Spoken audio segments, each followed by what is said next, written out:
Engineer mind. तो आज की इस वीडियो में फिर से हम लोग 20 क्वेश्चंस कवर करेंगे इस लेक्चर में। जैसे कि हम लोग पर डे करते हैं 20 क्वेश्चंस जनरल इंजीनियरिंग का, जो कि प्रीवियस ईयर जेएसएससी जेई में पूछा गया है। आपका ब्रांच कुछ भी हो, सिविल हो, इलेक्ट्रिकल हो, मैकेनिकल हो, माइनिंग हो, या फिर आप मोटर व्हीकल इंस्पेक्टर के लिए ऑटोमोबाइल से प्रिपरेशन ऑटोमोबाइल ब्रांच हो, तो आप अगर इन सब का प्रिपरेशन कर रहे हैं, आपका ब्रांच कुछ भी हो, तो आपके लिए ये जनरल इंजीनियरिंग का जो क्वेश्चन है ये बहुत इम्पॉर्टेंट एंड बेनिफिशियल होने वाला है। क्योंकि लास्ट टाइम जो जेपीएससी का एग्जामिनेशन हुआ था, सॉरी जेएसएससी जेई की एग्जामिनेशन हुआ था, तो उसमें सीबीटी मोड में 3-4 फेज में एग्ज़ाम हुआ था और अलग अलग डे में 4 डे एग्ज़ाम हुआ था सिर्फ सिविल का। बाकी मैकेनिकल का 2 डेज में था, फिर इलेक्ट्रिकल का भी था कुछ शिफ्ट में। तो सबका क्वेश्चंस जो है वो सेम ही था। जनरल इंजीनियरिंग का जो सिलेबस था वो, जैसे इलेक्ट्रिकल वाले को सिविल मैकेनिकल इलेक्ट्रिकल तीनों था, सिविल वाले को सिविल इलेक्ट्रिकल मैकेनिकल तीनों था, मैकेनिकल वाले को इलेक्ट्रिकल मैकेनिकल और सिविल तीनों था। तो हर ब्रांच को सब कुछ पढ़ना होता है जनरल इंजीनियरिंग में। तो इसीलिए जो भी प्रीवियस ईयर का क्वेश्चन है जेएसएससी जेई का, तो हम कवर करेंगे। और इसके बाद जो ब्रांच पेपर है सिविल का, इलेक्ट्रिकल का एंड मैकेनिकल का, हर एक शिफ्ट का वो भी हम लोग कवर करेंगे, चाहे वो जितने भी शिफ्ट में एग्जामिनेशन हुआ है। और प्रीवियस ईयर का भी क्वेश्चंस, जैसे 2015 में शायद एग्ज़ाम हुआ था या फिर 2013-14 में, तो उसका भी प्रीवियस ईयर का क्वेश्चन हमने डिस्कस कर दिया है। और मोटर व्हीकल इंस्पेक्टर का भी जो लास्ट टाइम एग्जामिनेशन हुआ था जेएसएससी के थ्रू, तो उसका भी हमने डिस्कस कर दिया है प्रीवियस ईयर क्वेश्चन। तो उन सब का जो लिंक है आपको आइकॉन पे दिया जाएगा, या फिर आप डायरेक्ट जा कर के प्लेलिस्ट में देख सकते हैं। जिस प्लेलिस्ट में ये वीडियो आप देख रहे हैं अवेलेबल है, उसी प्लेलिस्ट में आपको आसानी से मिल जाएगा। तो हमारे चैनल पे जा कर के आप विजिट करके देख सकते हैं पूरा जो प्रीवियस ईयर क्वेश्चन है जेएसएससी जेई का। तो आप बिल्कुल भी ये मत सोचिएगा कि यहाँ पर आप देख सकते हैं कि ये तो सिविल का है, जेएसएससी जेई सिविल का है, तो जनरल इंजीनियरिंग है। यहाँ पर आप देख सकते हैं कि ये जनरल इंजीनियरिंग का क्वेश्चन है। तो जनरल इंजीनियरिंग में सबका सेम रहता है, चाहे वो कोई भी ब्रांच हो, सिविल हो, इलेक्ट्रिकल हो, मैकेनिकल हो, और माइनिंग हो, या फिर ऑटोमोबाइल हो। क्योंकि जब ऑफलाइन एग्जामिनेशन हुआ था, जिस टाइम पेपर लीक हो गया था, तो उस टाइम जो पेपर 1 था वो सिविल इलेक्ट्रिकल एंड मैकेनिकल का सबका सेम था जनरल इंजीनियरिंग का।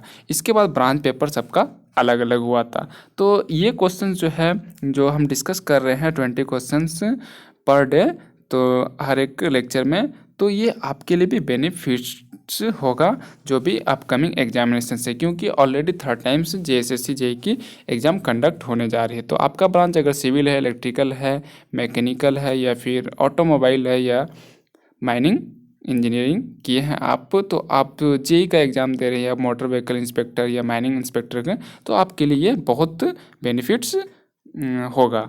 तो चलिए अब हम लोग, जैसे लास्ट 3 लेक्चर में हमने 60 क्वेश्चन तक डिस्कस कर दिया है, तब हम लोग 61 से स्टार्ट करते हैं। तो जैसे ही हम लोगों का आज 20 क्वेश्चंस कवर होगा इस लेक्चर में, तो इसके बाद जो है हमारा जनरल इंजीनियरिंग का पार्ट जो फर्स्ट शिफ्ट का था जेएसएससी जेई का, वो कवर हो जाएगा। तो फिर 40 क्वेश्चंस जो बचेगा वो आपका बच जाएगा इसका जो जीएस एंड रीजनिंग रहता है उसका। तो उसका भी हम लोग 20 क्वेश्चंस अलग से डिस्कस करेंगे और अलग से उसका प्लेलिस्ट आपको प्रोवाइड कर देंगे। तो चलिए अब स्टार्ट करते हैं। तो एक बार आपसे रिक्वेस्ट है कि अभी तक आपने हमारे चैनल इंजीनियर माइंड को सब्सक्राइब नहीं किया है, तो चैनल को सब्सक्राइब कर लो। वीडियो अच्छा लगे तो लाइक कर दो और शेयर कर दो, ताकि इंजीनियरिंग जॉब से रिलेटेड जितनी भी जॉब अपडेट्स हो वो सबसे पहले आप तक पहुँच सके। और स्टडी मटेरियल जो भी हो, जेपीएससी एई के लिए, बीपीएससी एई के लिए, जेएसएससी जेई के लिए, और जितनी भी इंजीनियरिंग कम्पिटिटिव एग्जामिनेशंस हो उसके लिए आप तक आसानी से पहुंच सके। तो फर्स्ट क्वेश्चन स्टार्ट करते हैं हम लोग। क्वेश्चन से विच of the following boilers is a fire tube internally fired and natural circulation boiler? तो ऑप्शन है बेंसन बॉयलर, बैककॉक बॉयलर, ला माउंट बॉयलर, लैंकेशायर बॉयलर। तो इसका करेक्ट आंसर जो हो जाएगा वो आपका डी हो जाएगा, ऑप्शन डी करेक्ट हो जाएगा। नेक्स्ट क्वेश्चन देखते हैं। नेक्स्ट क्वेश्चन है हमारा विच of the following is a vapour power cycle. इनमें से कौन सा वेपर पावर साइकिल है, यही पूछ रहा है। तो ऑप्शन है Rankine cycle, auto cycle, dual combustion cycle, gas turbine cycle. तो इसका करेक्ट आंसर जो हो जाएगा वो रैंकाइन साइकिल, क्योंकि रैंकाइन साइकिल जो होता है वही वेपर पावर साइकिल होता है।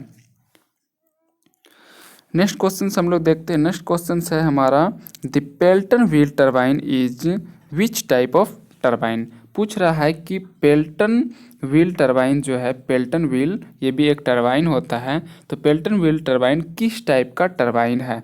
ऑप्शन में दिया गया है pressure compounded turbine, hydraulic impulse turbine, hydraulic reaction turbine, velocity compounded turbine. तो इसका करेक्ट आंसर जो हो जाएगा वो हाइड्रोलिक इम्पल्स टरबाइन हो जाएगा, क्योंकि पेल्टन व्हील टरबाइन जो होता है वो हाइड्रोलिक इम्पल्स टरबाइन का एक टाइप होता है। नेक्स्ट क्वेश्चन हम लोग देखते हैं। नेक्स्ट क्वेश्चन है the form of liquid that is about to vaporise is called as. पूछ रहा है form of liquid that is about to vaporise is called.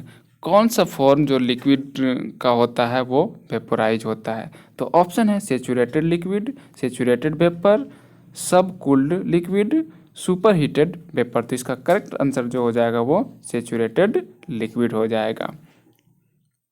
Next question है which of the following is the purpose of using A fusible plug. Question पूछ रहा है which of the following is the purpose of using A fusible plug. तो निम्न में से मतलब जो नीचे दिया गया है उसमें से कौन सा फ्यूजिबल प्लग के पर्पस से हम लोग यूज करते हैं। तो ऑप्शन है removing of impurities, protecting the boiler from overheating, reducing stream pressure, stopping the steam supply. तो इसका करेक्ट आंसर हो जाएगा option B, protecting the boiler from overheating.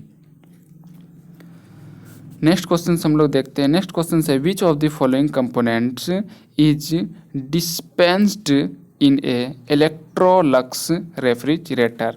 Question से एक बार फिर से हम लोग देख लेते हैं और समझ लेते हैं। Which of the following components is dispensed in, कौन सा कंपोनेंट डिस्पेंस्ड होगा किसमें, इन एन इलेक्ट्रोलक्स रेफ्रिजरेटर। तो ऑप्शन है condenser, generator, evaporator and pump. तो इसका करेक्ट आंसर हो जाएगा पंप, ऑप्शन डी करेक्ट होगा। नेक्स्ट क्वेश्चन देखते हैं हम लोग। नेक्स्ट क्वेश्चन है the power developed by an engine at the output shaft is called. जो पावर डेवलप्ड होता है एक इंजन के द्वारा आउटपुट शाफ्ट को हम लोग, आउटपुट शाफ्ट पे, तो उसको हम लोग क्या बोलते हैं। ऑप्शन है specific power output, brake power, indicated power, fractional power. तो इसका करेक्ट आंसर हो जाएगा ब्रेक पावर, क्योंकि पावर जो डेवलप होता है इंजन के आउटपुट शाफ्ट पे तो उसको हम लोग बोलते हैं ब्रेक पावर। नेक्स्ट क्वेश्चन हम लोग देखते हैं। इसमें से कुछ क्वेश्चंस का ऑप्शंस जो करेक्ट आंसर है वो गलत भी हो सकता है, तो मुझे जहाँ पर लगेगा कि ये गलत है ऑप्शन तो मैं आपको बतला दूंगा। इसके बाद नेक्स्ट क्वेश्चन हम लोग देखते हैं। नेक्स्ट क्वेश्चन है हमारा in fluid kinematics the approach of the Lagrangian method for analysis is. Fluid kinematics में जो अप्रोच होता है लैग्रैंजियन मेथड का वो किसके एनालिसिस के लिए किया जाता है। तो ऑप्शंस है by tracing only inlet particles behaviour, by tracing only outlet particles behaviour, tracing the behaviour of each and every particle of the flow, tracing the simultaneous behaviour of all particles through a section. तो इसका correct answer जो हो जाएगा option C, correct answer option C हो जाएगा, tracing the behaviour of each and every particle of the flow. Next question हम लोग देखते हैं। नेक्स्ट क्वेश्चन है on which standard cycle do petrol, gas and other oil engines work. Question से एक बार समझ लेते हैं फिर से क्या बोल रहा है। On which standard cycle do petrol gas and other oil engines work. कौन सा स्टैंडर्ड साइकिल पेट्रोल गैस और अदर ऑयल इंजन जो होता है उस पर वर्क करता है। तो ऑप्शन है diesel cycle, auto cycle, Carnot cycle, dual cycle. तो इसका करेक्ट आंसर जो होगा वो ऑटो साइकिल होगा, क्योंकि ऑटो साइकिल जो होता है वो petrol gas and other oil engine पे भी वर्क कर सकता है और करता ही है। तो इसका करेक्ट आंसर जो होगा option B auto cycle.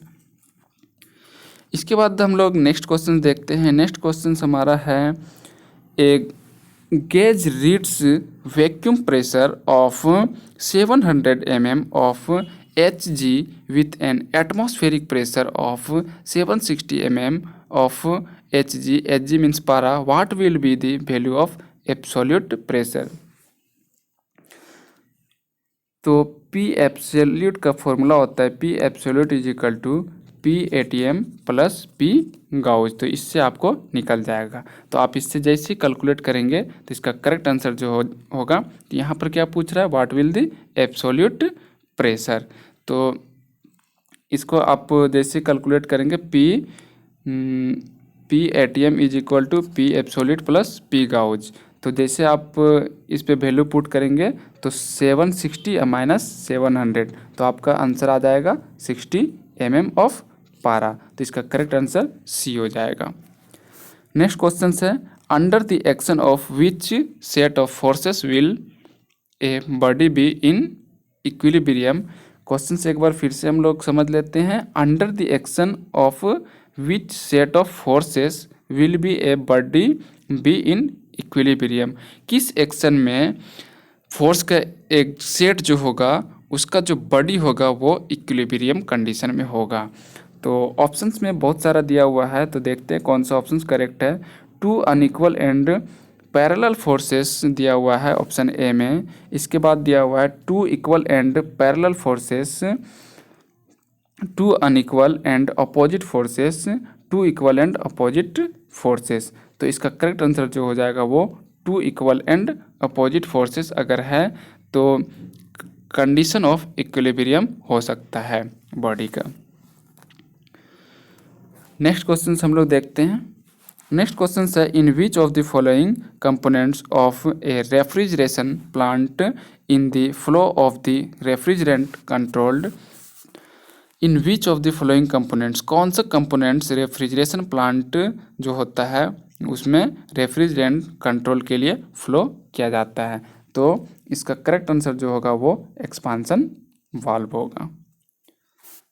Next question हम लोग देखते हैं। नेक्स्ट क्वेश्चन है which main alloying element is use to increase the corrosion resistance in steel. Question पूछ रहा है विच मेन एलॉइंग एलिमेंट, कौन सा मेन एलॉइंग एलिमेंट है जिसका यूज कोरोजन रेसिस्टेंस जो होता है उसको इंक्रीज करने के लिए यूज किया जाता है स्टील में।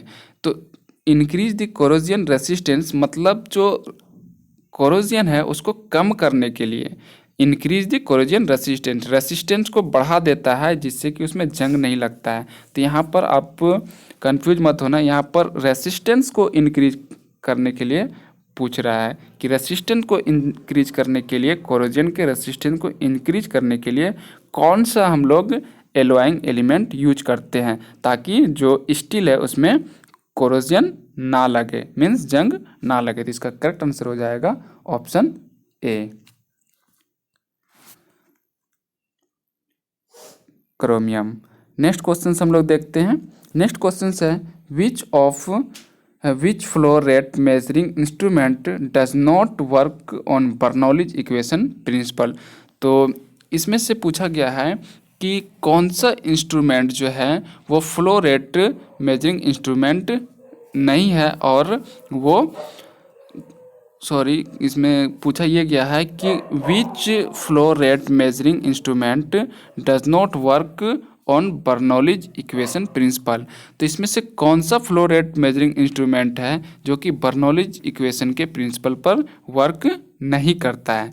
तो इसमें वर्क नहीं करता है, पूछा गया है कि कौन सा मेजरिंग इंस्ट्रूमेंट है जो कि बर्नौलीज इक्वेशन के प्रिंसिपल पर वर्क नहीं करता है? ऑप्शन है वेंचुरी मीटर, ये तो करता है, ओरिफाइस मीटर भी करता है, फ्लो नोजल भी करता है, लेकिन यू ट्यूब डिफरेंशियल मैनोमीटर जो है ये नहीं करता है। तो इसका करेक्ट आंसर ऑप्शन सी हो जाएगा।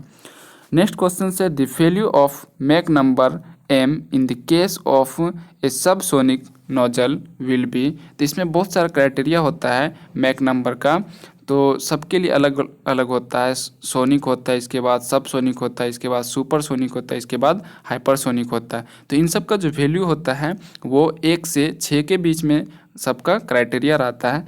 तो इसमें पूछा गया है the value of Mach number m in the case of subsonic nozzle. तो सबसोनिक अगर फ्लो होता है तो मैक नंबर का जो वैल्यू होता है वो मोर देन 1 होता है, m इज।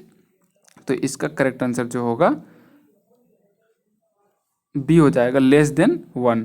तो यहाँ पर जो सबसोनिक नोजल सबसोनिक पूछ रहा है, अगर सुपरसोनिक पूछा जाता तो मोर देन 1 होता है, 1 से ज़्यादा होता। लेकिन यहाँ पर सबसोनिक पूछा गया है तो इसीलिए इसका आंसर जो होगा 1 से कम होगा। m का वैल्यू जो होगा वो 1 से कम होगा। तो इसका करेक्ट आंसर ऑप्शन बी हो जाएगा, क्योंकि सबसोनिक पूछा है। नेक्स्ट क्वेश्चन हम लोग देखते हैं। नेक्स्ट क्वेश्चन है the transmission angle in a linkage is defined as the angle between. तो ट्रांसमिशन एंगल जो होता है लिंकेज में, उसको किस एंगल के बीच defined as the angle between, तो दो एंगल के बीच में डिफाइन किया जाता है। तो ऑप्शन है fixed link and input link and coupler, fixed link and output link. Next question जो है आउटपुट लिंक एंड कपलर। तो इसका करेक्ट आंसर हो जाएगा option D, output link and coupler. Next question है which type of friction occurs between the layers of lubricating oil film.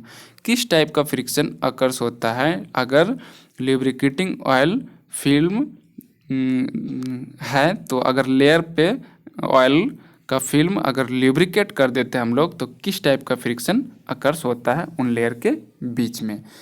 तो options दिया हुआ है viscous force friction, boundary friction, greasy friction, dry friction. तो अगर यहाँ पर हम लोग फ्रिक्शन की बात करते हैं तो यहाँ पर अगर कोई भी लिक्विड आ जाता है किसी भी लेयर में, दो लेयर के बीच में, तो उस पर जो फोर्स होता है तो वो विस्कस फोर्स अप्लाई हो जाता है, उस पर विस्कस फोर्स एक्ट होता है। तो विस्कस फोर्स क्या होता है, किसी भी बॉडी को फ्लो करने में अगर बॉडी है तो, और अगर लिक्विड है तो उसको क्या करता है, अपोज करता है। तो यहाँ पर जो फ्रिक्शन अकर्स होगा दो लेयर्स के बीच में, अगर लुब्रिकेट करते हैं हम लोग ऑयल फिल्म के थ्रू, तो वो जो फोर्स होगा वो विस्कस फोर्स हो जाए, विस्कस फ्रिक्शन हो जाएगा। क्योंकि फोर्स जो लगेगा वो विस्कस फोर्स होगा, तो फ्रिक्शन जो होगा वो विस्कस फ्रिक्शन हो जाएगा। नेक्स्ट क्वेश्चन है how is a Joule Thomson coefficient defined. तो जूल थॉमसन कोफिशिएंट को कैसे हम लोग डिफाइन करते हैं। तो ऑप्शन है it is the ratio of pressure difference and enthalpy difference at constant volume. ये मैकेनिकल पार्ट का क्वेश्चन है। अभी जितना हम लोग कवर किए तो वो इलेक्ट्रिकल एंड मैकेनिकल का मिक्स पार्ट था, और ये जो क्वेश्चन है ये अप्लाइड थर्मोडायनेमिक्स का क्वेश्चन है जो कि मैकेनिकल पार्ट का है। तो ऑप्शन है it is ratio of pressure difference and enthalpy difference at constant volume. Option next है it is slope of an isenthalpic curve. तो इसका करेक्ट ऑप्शन जो होगा वो ऑप्शन बी हो जाएगा। जूल थॉमसन कोफिशिएंट को हम लोग slope of an isenthalpic curve के फॉर्म में डिफाइन कर सकते हैं, डिफाइन किया जाता है। नेक्स्ट क्वेश्चन देखते हैं हम लोग।